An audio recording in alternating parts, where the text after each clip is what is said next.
This is the Lone Creator YouTube. We hope this video helps. You start by creating an Intuit developer account and registering your app. This gives you client ID and client secret. Once done, pick Sandbox to avoid data risk, then set a precise redirect URI so OAuth 2.0 flows land correctly. You will also decide scopes now: invoice, accounting, payment, because scopes define permitted API actions. Make sure to copy keys to a secure vault and note environment toggles, sandbox versus production, so you don't accidentally hit live data.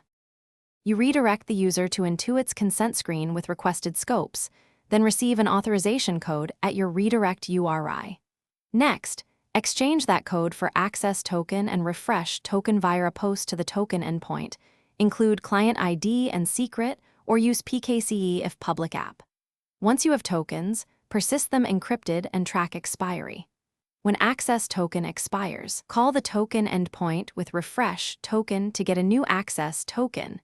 This keeps calls uninterrupted and avoid. You build HTTP requests to QuickBooks endpoints, include authorization, bearer access token, content type, application/JSON, and pass the correct realm ID as a header or query.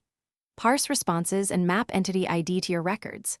Once done, handle 429 rate limit responses by backing off exponentially and refresh tokens on 401 errors. If a call fails, log request body, headers, and response. Validate JSON against QuickBooks schema before retrying.